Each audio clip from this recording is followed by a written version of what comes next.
Think about that. I said my only hope of a smoking hot body is cremation. Oh my God. We're going live. Oh, yes, yes. Lord God, will you please speak to us with this message tonight? Yes, Jesus. Will you let us go home changed and not leave the same?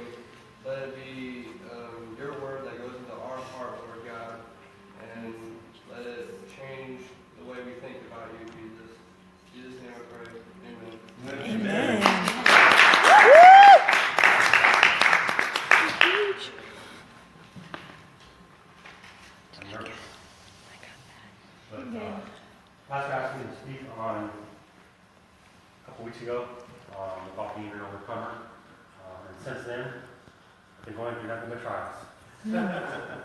Between the roof leak, my pool overflowing, my whole family's sick. I'm still getting over being sick, but that only tells me that the devil is trying to keep me from speaking this word to you guys tonight. That's right. So last week we learned about being a masterpiece, and this week is overcomer. Yes. And with that, Amen. I have a story of who I think, a couple of examples of an overcomer. The first one is this man here, Solomon Northcroft. I don't know if you guys have heard 12 Years a Slave, Yes. movie. That's this gentleman here. He was born free, but then yet he got captured in D.C. and brought down into slavery for 12 years. He was beaten, tortured, forced to work, had a family and children that were still free. But all throughout this time, he kept praising God. He had God in his heart. He didn't harden his heart. And eventually, he was free. And when he became free, this is him reunited with his family here and his children. He said that slavery is horrific. He wouldn't wish it upon anybody, but yet freedom is wonderful and a glorious thing. So my question to you is, who do you think you are? Do you think you're an overcomer? Are you a victim? What are you? Every person today in this room has faced something that they've had to overcome. They've always thought, or they thought that maybe at times they were a victim, that they wouldn't be able to come through something. But just remember that if you have Christ on your side and you're a Christian, He'll bring you through whatever trial that you're going through, and you will be an overcomer. Amen. Yes. Amen. Jesus says that in His name we are overcomers. That positionally He sets us up to be an overcomer, and when you know who you are, you'll know what to do in those situations. That's right. And in Christ you are an overcomer. Romans 8:31. What shall we then say to these things? If God be for us, who can be against us? Yes. Never forget that God's always on your side. No matter how bad it gets, no matter how dark the situation seems, there's always light at the end of the tunnel. Amen. Paul asked this question, and he lists 7 different obstacles that you'll face throughout life. Some of you may have all 7, some may just experience 1. The 7 obstacles are tribulation. Let me see if I have this on. Sorry. There they are. Tribulation, distress, persecution, famine, nakedness, peril, or a sword. Romans 8:37. Yet in all these things we are more than conquerors through Him who loved us. Amen. Amen. I guarantee that many of you now are going through some sort of trouble, some sort of temptation, some hardship. But just know that through the love of Christ and the blood that He shed, you will get through it. That's right.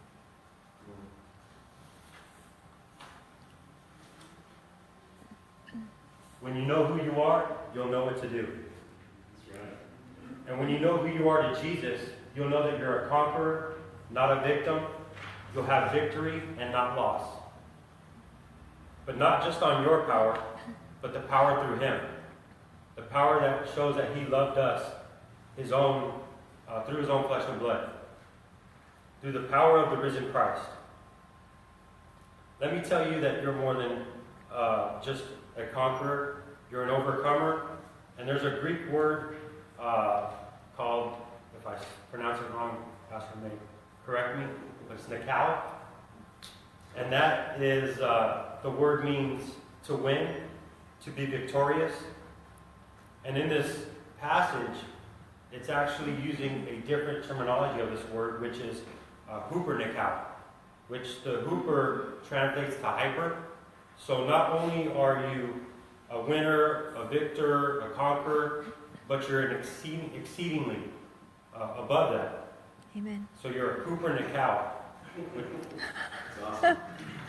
So that's basically you eliminate the opposition, or you completely demolish something beyond recognition. Amen. So not only are That's good. you going to win, but you're going to exceedingly win, or vanquish the enemy beyond recognition. That's right. So when we're talking about, I'm just finding my slides. Moses here. I would say that he was hooper Nikau. He led the Egyptians, or he led the Israelites from the Egyptian army through the Red Sea. When the people were questioning him, leading him out, he always had that vision that God was going to be for him and not against them. That they were going to lead them out of the land, even when nobody else believed it. This picture here is Gideon's army. I don't know if you guys know that story. Does anybody know the story?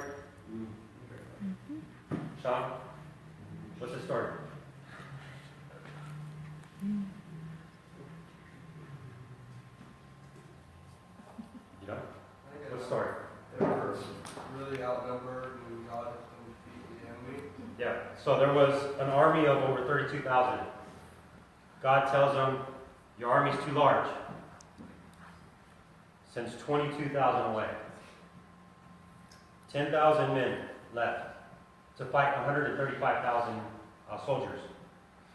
God still says, too many people for me to get the recognition. Brings these people down to a river. Tells them to drink. They bow their heads down, not keeping an eye on their surroundings or the enemy. Sends them away, brings the army down to 300. 300 soldiers, 300 men against 135,000 soldiers. Don't know how you feel about that, but to me the odds would be that we're all going to die. Yeah. Yes. But God speaks to them and helps them. Ends up turning the 135,000 troops against each other.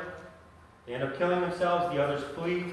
They end up fleeing to where all the other 22,000 troops ran to. Everybody's Maui. Hooper Nikau. Amen. This is 1 John 16:33. These things I have spoken unto you, that in me ye might have peace. In the world ye shall have tribulation. But be of good cheer. I have overcome the world. When you're with God, God doesn't always say that your life and day-to-day activities are going to be great.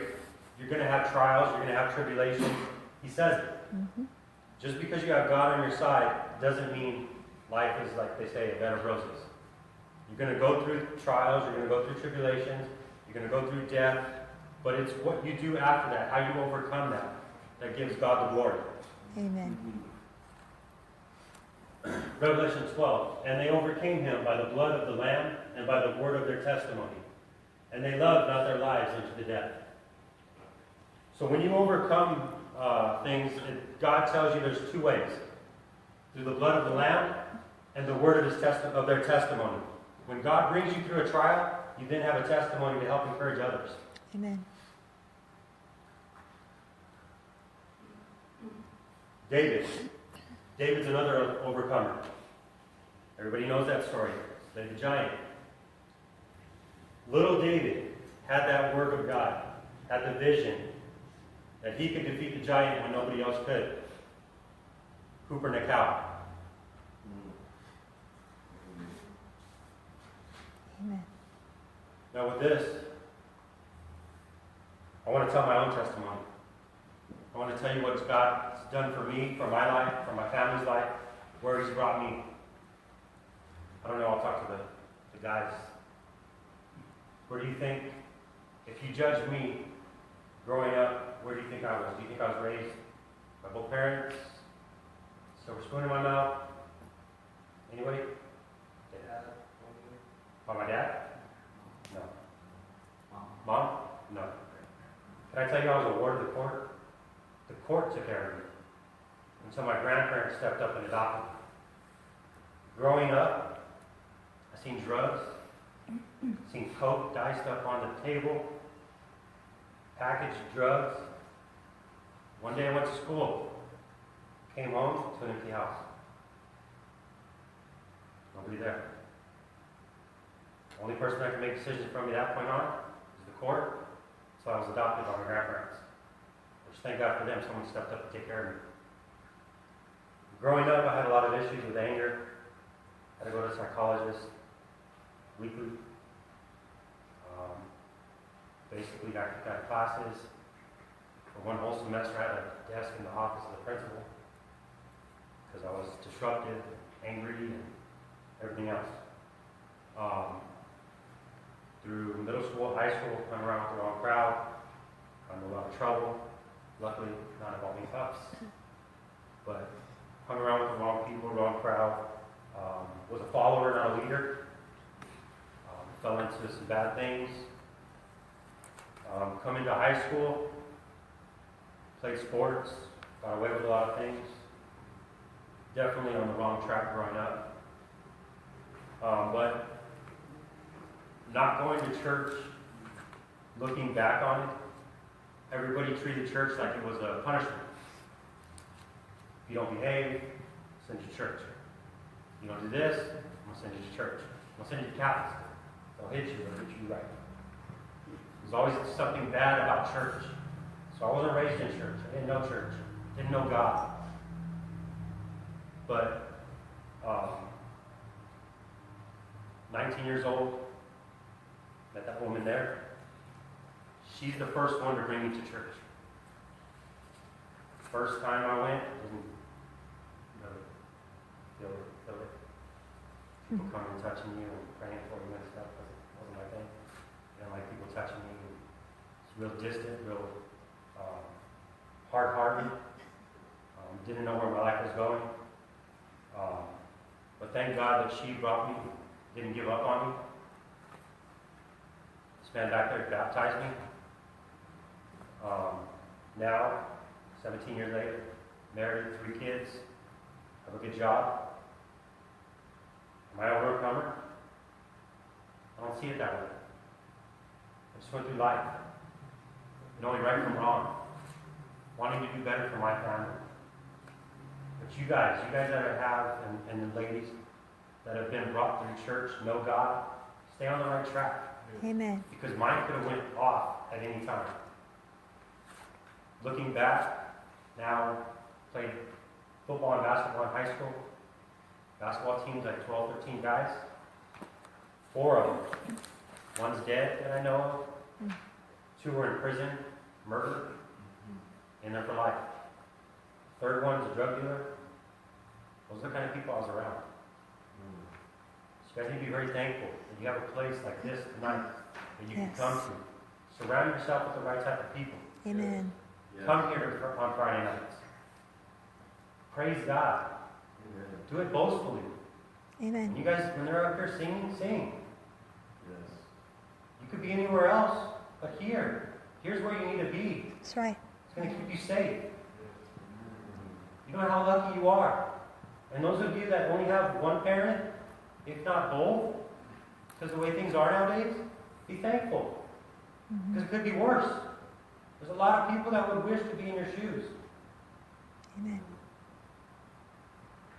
You guys are overcomers whether you think it or not. You guys need to have it in your mind. If you know God, you're an overcomer. Amen. No matter what you guys are going through right now. It's not the end of the world. It gets better.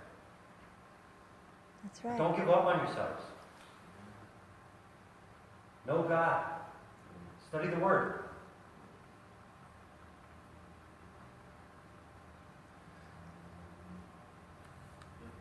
With that, I want to end with, when things seem bleak, seem dark, call out Jesus. Jesus is there for you. He will work wonders in your lives. But he's not going to come if you don't call him. That's right. You call him, he will be there. He says it. Read your Bibles, it says it. He will not let you down. He's never let me down. And I thank God for Jesus. Amen. And I'm not afraid to say it. I leave you with that.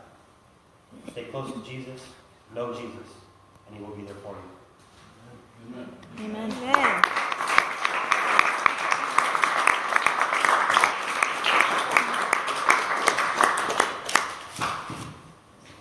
Thank you, brother. It's hard to just, you got there. Most of us haven't lived through the trauma that Brother Horton went through. Can you imagine not having a mom and dad? Not only that, dealing with the effect that my mom and dad left. And then having to go through life with that. It's hard. You read the scriptures, Romans 8:31. You can do all things. Say all things. All things. All things through Christ. I know, I'm quoting something else. That's another verse. If God be for us, Romans 8:31. If God be for us, who can be against us? If God be for us, who? I mean, if God's on your side, you're in the majority. How many times did one person go in, do something? Moses walks into Egypt, one person. God always calls one person. And the reason why God does that, there's multiple reasons why, but the one thing that I want to pull from that tonight is that it shows you and I that if we have God on our side, we're an army of one. God calls Noah. He saves the whole earth, basically. One. God knows right where you're at. God sees your predicament. He sees your life. And that crazy word that he was quoting in the Greek, that's taken from Romans 8:37. It says, you are more than conquerors. Now, the word there that he was quoting, Nikeo, or however you want to say it, pronounce it, is normally, it just means victor. And that's what it's used for in the Bible. It shows up in the New Testament as just victor. But for right here, where Paul said you are more than conquerors, it's that hyper Nikeo, which means it's raised, it's elevated. You're not just a victor. You are hyperly a victor. There is so much power behind you, backing you, with you, that when you come up against an enemy, it is not even an argument. I mean, it wasn't even Moses, he walked in with a stick in his mouth, and Egypt was the most powerful nation on the planet. It would be the equivalent of me walking into the White House and coming against America with all of its nuclear arsenal, and I bring America to its knees. Because I'm not just a conqueror. I'm more than a conqueror. I'm hyper Nikeo. I am someone that is able to vanquish my enemy with my finger. It's like me going against a snail. The snail doesn't have a chance. Are you with me? And so this is what the Bible tells us. This is who we are.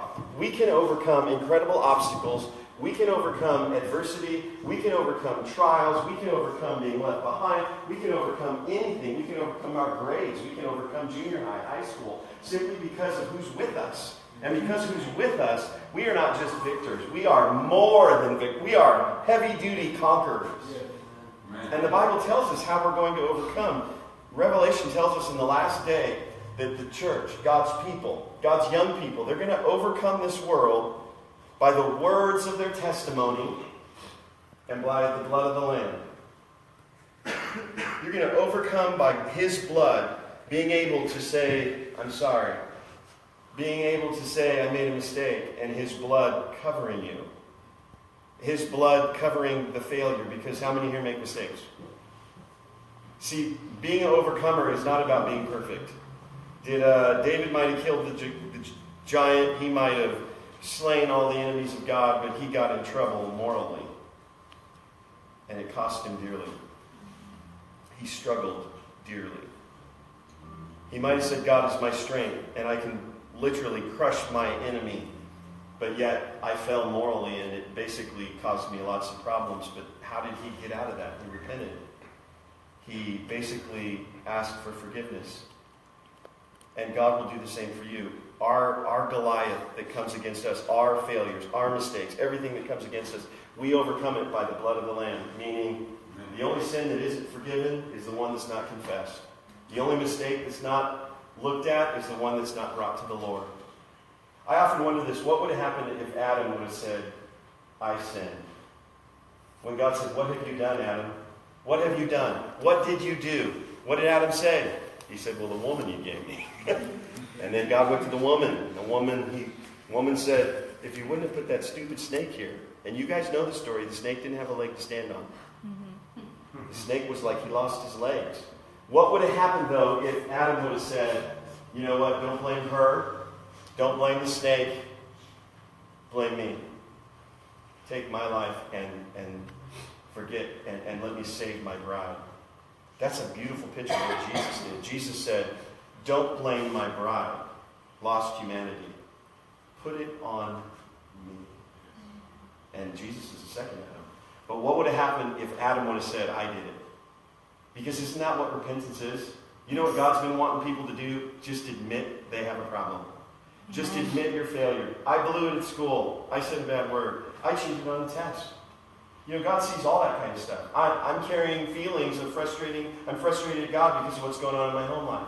I'm frustrated with you, God, because it didn't work out the way I wanted it to. Just be real. Tell God what's bugging you. Tell God the mistake. Tell God the failure. Repent.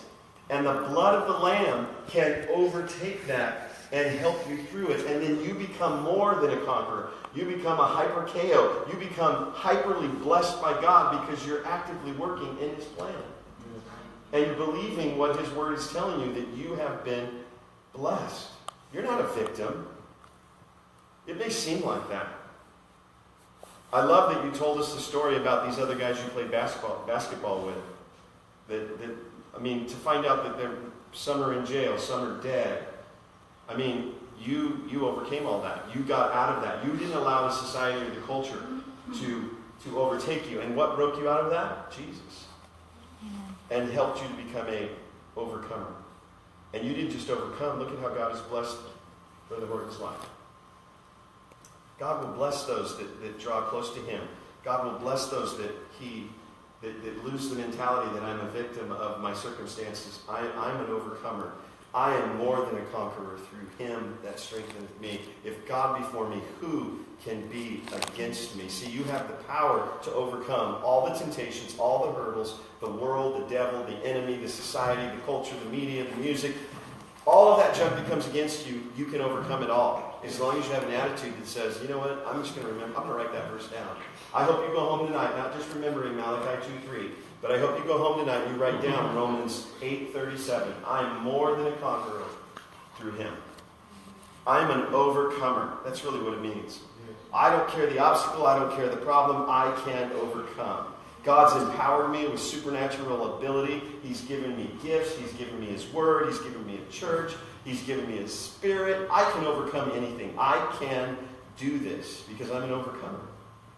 Because He's with me. And the Bible says they overcame by the blood and they overcame by their testimony. What's your testimony of yourself? Remember what I said the first week? It's a choice. What's your testimony? What's your testimony of yourself? How do you look at yourself? Well, I'm an idiot. I'm a weasel. Me, victorious? Me, a hyperkineo? Are you kidding me? I could never. I have a hard time just trying to tell someone about Jesus. I fail all the time. I don't think I can do this. Through Christ, you are more than a conqueror. You are an overcomer. You're no longer a victim. Make a choice. I'm going to believe. I'm going to believe. Greater is He that is in me than he that is in the world. Jesus is for me. He sees the brokenness. He sees the pain. And again, if that pain is hurting you and you're upset at him or it hasn't worked out the way you want, the best thing you can do is confess that to him. He's got blood. He died. He paid the price for my sin and your sin, my mistakes, your failures, my failures, so that we can be reconnected with him. All he's looking for is that owning, like Adam saying, I did it, not saying she did it. Because we always want to blame everybody else. We always want everyone else to take the responsibility. But what God's looking for is for you to be honest. Because your first step to being an overcomer, your first step to getting out of the predicament, your first step to moving forward is to own your situation. Yes. I'm hurt, God. This didn't work out the way I wanted it to. Somewhere in Brother Horton's life, I'm sure he had to stop questioning God, why did it work out the way it did? I'm sure he had his own personal journey of coming and working through that. And now, the mess that he grew up in has become a testimony of overcoming. Isn't that amazing? Your mistake, your failure, your struggles, you know what happens? If you overcome them and you get the blood of the Lamb on your life and you move forward, you know what your mistake or your failure turns into? It turns into a testimony. It turns into a story. It turns into a testimony that I overcame that devil. Hey, 3 of those guys, 2 of them are in jail, 1 of them's dead, 1 of them committed murder, the other one's a drug dealer, but you know what? I overcame. How did I overcome? I overcame by the blood. My life, I repented. I met Jesus. That changed my life. And I've stayed in the blood, if you please. I've stayed in the church. And God has blessed me. And God has blessed me with this and this and this. And I keep, it doesn't mean I'm perfect. It doesn't mean I have it all figured out. But I know that if I make a mistake, I confess. I own the mistake. And I ask God to forgive me. And then I have a story. I have a testimony. I remember when I was in this. I remember when I fell over there. But I remember that he was faithful. And he brought me through. Amen. See, look at your life. Would you say you're an overcomer? Would you say today, tonight, I see myself as an overcomer? See, if you look at life and you are an overcomer by all the things, all the temptations, if you look at your own life and you say, I'm looking for God, I'm going to try to do my best to live for Jesus. I want you to know Jesus looks at you as an overcomer. Because in society, in this world, the enemy controls it all and he wants to destroy you. Yes. The devil wants to destroy your life. But can I tell you how the devil works? He doesn't just want to kill you. He doesn't want to do that. You know what he wants to do? He wants to put you in the gutter. He wants to get you addicted. He wants to get you bound by some sort of drug. He wants to put you in the gutter and then pull you down the gutter. So that all your friends and anyone that can be around, you can say, look at these Christians. They think living for God's better. Look at this guy. Look at what I did to him. He's in the gutter. He's a mess. He's all messed up. And that's what the devil does when we make mistakes. The devil will come to you then and say, so you think you're a Christian? I saw what you did over there. You cheated. You lied. Oh, you're bitter towards God because of what happened to you. I've seen you. You're a sinner. And then we feel that guilt. The Bible calls it condemnation. But the Bible says this, there's no guilt, no condemnation to them that are in Jesus. What does that mean, in Jesus? Those that get the blood on their lives. Those that overcome the enemy by saying, I made a mistake, forgive me. See, that blood removes the mistake. It remits it off the record. You still have to live with the knowing in your mind that you did that, but you have to have the understanding from the Word that I've been forgiven, so I can overcome. And if you sin again, the Bible says He's faithful and just, that if we confess our sin, He is faithful to forgive us again. And you can get back up, and you can keep going. The only difference between a righteous person, that's someone that does right, and say somebody that loses out with God, that gives up, is that a righteous person falls 7 times in a day, the Bible says, but he gets up 7 times. Did you see the difference there? A righteous man is someone that falls 7 times in a day. You mean a righteous person makes 7 mistakes in a day? Oh yeah. An overcomer blows it, has failure, has mistakes, says something they shouldn't, has struggle forgiving somebody that's hurt him, gets mixed up sometime in the wrong crowd, gets messed up with society, gets caught up with different things. But 7 times a day they say, oh, I blew it over here, God, please forgive me. Help me, I want to walk with you. And they get up, they keep walking. They don't just stay laying down. That's the difference. How do you get rid of the guilt? How do you get rid of the shame? You believe the Word of God. God, and you get up and you start walking with the people of God. You keep moving, you keep striving, you keep pushing, and you keep believing what the Bible says about you. You're an overcomer. You're not a failure. You're not a mistake. You're not an accident. You're an overcomer.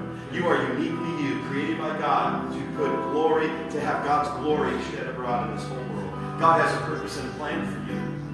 And you know what that purpose and that plan is? That purpose and that plan is that you would overcome. Because when you know who you are, you know what to do. You know you're an overcomer when you find yourself wrapped up in sin or frustrated or down and out. I'm an overcomer. That means I know what to do. I just have to repent.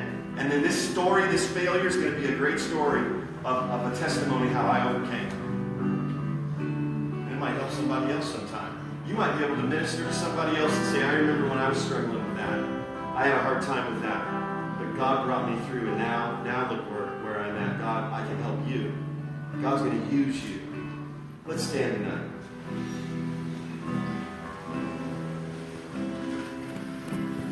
See, you can't earn your way. You can't earn your way to heaven. You can't earn anything with God. You have to own your failure, your mistakes. You have to own your frustration. You give it to Jesus. Own it. You become more than a conqueror by asking forgiveness.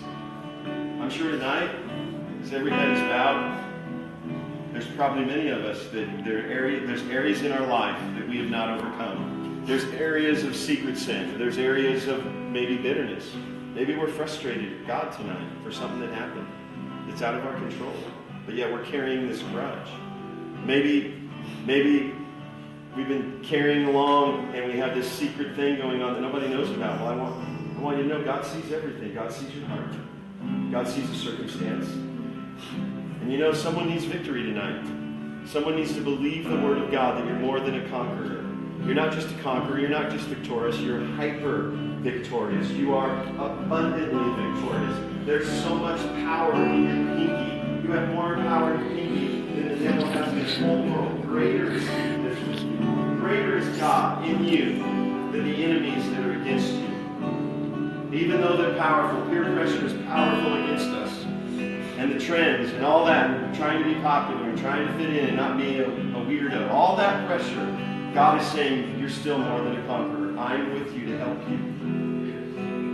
I can help you if you'll come to me, if you'll confess, if you'll ask for help, if you'll seek me, if you'll humble yourself and say, God, I need you. That blood will cleanse your life. It'll wipe away the failure, the mistake. And that mistake will become a testimony, and you will overcome this world by His blood, His cleansing, and by you overcoming again and again. Paul said we go from victory to victory to victory. And we do this through the love of God and through His touch, through His word, through His Spirit. I pray tonight, Jesus, each and every one that's here. I pray that your Spirit would rest on us. I pray that your anointing would draw each and every person here tonight, that they would leave understanding, just like Brother Horton's story, just like the man that was free and then he became a slave and his whole life was turned upside down. He didn't give up, just like Brother Horton didn't give up. There's hope. There's hope. I pray for somebody tonight. I pray for some young person tonight that wouldn't give up and would believe that there's hope. And that there is the Spirit of the Lord that can empower you to overcome. I pray that we would leave here believing tonight that we are more than overcomers. We are more than conquerors. That we have all that we need to do what you've asked us to do and to help us, Lord. I pray tonight for your Spirit just to permeate hearts. Touch us this way. I pray this in Jesus' name. In Jesus' name. In Jesus' name. In Jesus' name. I want to open these altars. Someone's going to dim the lights, and we're going to pray for just a few minutes about being an overcomer. I want to invite you